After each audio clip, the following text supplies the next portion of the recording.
Hola, buen día. Yo soy la doctora Jessica Álvarez, residente de tercer año de la especialidad de medicina de urgencias. Bueno, les voy a hacer una presentación de mi tesis titulada Supervivencia con respecto al tiempo del retorno a la circulación espontánea en pacientes con síndrome postparo.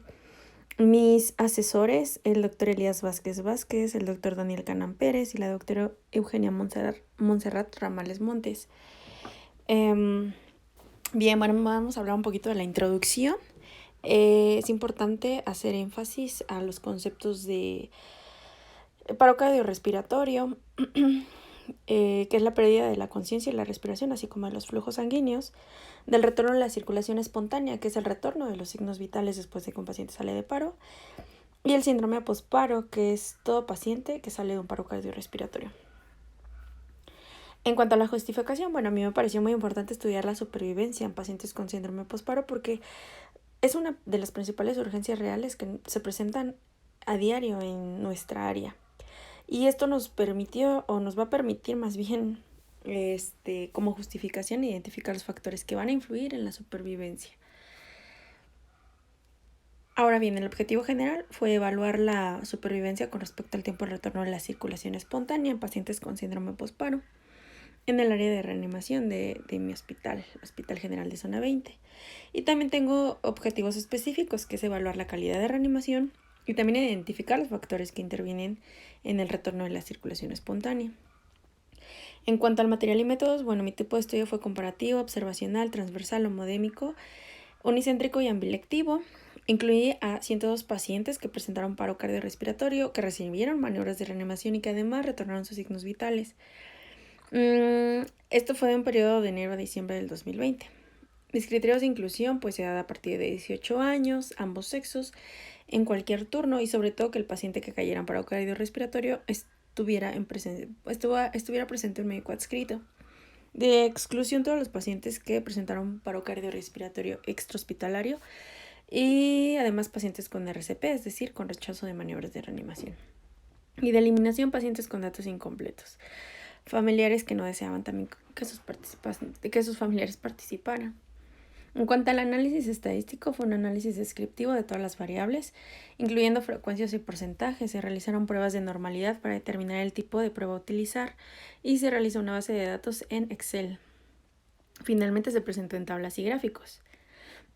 Bueno, aquí les puse una tablita de las variables que yo estudié, el tipo de variable, la escala de medición, el indicador y además el valor o la medida de cada variable. Ya en cuanto a mis resultados, enfocándonos en ellos, podemos observar acá las variables sociodemográficas. En cuanto al sexo, podemos observar que los hombres fueron más frecuentes que presentaran un paro cardiorrespiratorio en un 55% prácticamente. Y la edad más común fue una edad de 61 a 70 años en 43 pacientes con un porcentaje del casi 43%, seguido de los pacientes de 51 a 60 años. Entonces, bueno, esta edad fue la más común, con una desviación estándar de 61.36.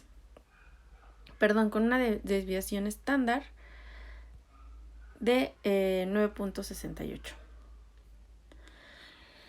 Bueno, acá les pongo una gráfica de mis pacientes estudiados. Yo los dividí en dos grupos. El grupo A, que fue todo paciente que retornaron sus signos vitales dentro de 20 minutos, y el grupo B, que retornaron signos vitales después de 20 minutos. Observamos que en 71 pacientes retornaron sus signos vitales en los primeros 20 minutos. En esta tabla observamos la causa más común de paro cardiorrespiratorio. La dividimos en cardiovasculares y no cardiovasculares, viendo que la causa no cardiovascular fue más común en los pacientes que presentaron paro. Y sepsis fue aún más común, fue aún más frecuente en estos pacientes. Y principalmente en los pacientes del grupo A que retornaron sus signos vitales dentro de los primeros 20 minutos. A diferencia de lo que menciona la literatura, que generalmente los pacientes que presentan paro cardiorrespiratorio son pacientes con origen cardiovascular. Nuestro estudio fue diferente. Entonces aquí les muestro un gráfico en el cual podemos observar el origen cardiovascular y no cardiovascular. Observamos que la sepsis, como ya les había mencionado, fue más común en estos pacientes que presentaron paro cardiorrespiratorio. En esta tabla les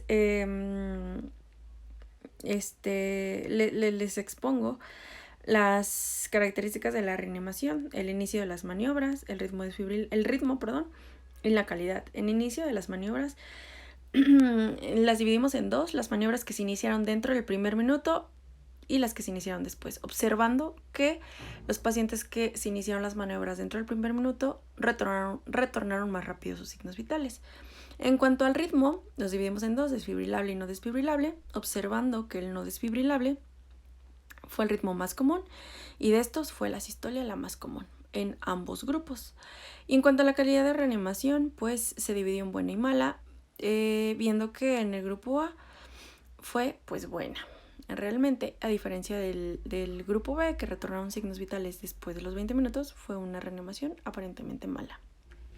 Aquí se involucraron las características en cuanto a las compresiones, que fueran de calidad, que fueran adecuada profundidad, que no hubiera tantas interrupciones, que la relación ventilación-compresión fuera la adecuada. Entonces aquí observamos unas gráficas de todas estas características. Observamos que los pacientes que iniciaron su reanimación dentro del primer minuto tuvieron un retorno pues mayor. Tuvieron un retorno más rápido. Aquí observamos que la sistolia fue más común en ambos grupos. Y aquí observamos que en el grupo A se dio maniobras de reanimación de calidad versus en el grupo B que se dieron más maniobras de mala calidad en la reanimación. Y finalmente acá les pongo una tabla en la cual ya se compara la supervivencia en los primeros 20 minutos y después de los 20 minutos. Observamos que se evaluó una supervivencia de hasta 24 horas, viendo que justamente el grupo A, es decir, los que retornaron más rápido sus signos vitales, sobrevivieron más tiempo en comparación del grupo B, con una media de 6 horas, 6.45 horas de supervivencia en el grupo A versus una supervivencia de 2.8 horas en el grupo B. Aquí nos obtuvimos una significancia estadística de una P de 0.04. Y bueno, aquí en esta gráfica, en la línea azul fuerte, observamos la supervivencia en los pacientes que retornaron rápido sus signos vitales. Y vemos que es mayor la supervivencia en comparación de los pacientes que tuvieron un retorno de los signos vitales después de los 20 minutos. Ahora bien, en cuanto a la discusión, bueno, pues nosotros realmente analizamos la supervivencia con respecto al tiempo de retorno de la circulación espontánea y también los factores que influyen en la reanimación. Si bien nuestra cantidad de pacientes fue poquita, fue de 102 pacientes, esto se vio limitado por la pandemia secundaria SARS-CoV-2 durante el año 2020. Entonces, pues realmente solo se estudiaron esos pacientes. Hay muchos estudios a nivel mundial que nos hablan de la supervivencia dependiente del retorno de la circulación espontánea. Y podemos observar, bueno, les puse un ejemplo de este estudio en el que se evalúan acá en este caso 380 pacientes con una tasa de éxito de 68% de retorno a la circulación espontánea y una supervivencia del 84%, demostrando que una duración más corta de la reanimación es un factor predictivo de la supervivencia inmediata. Y como pues hay muchos estudios.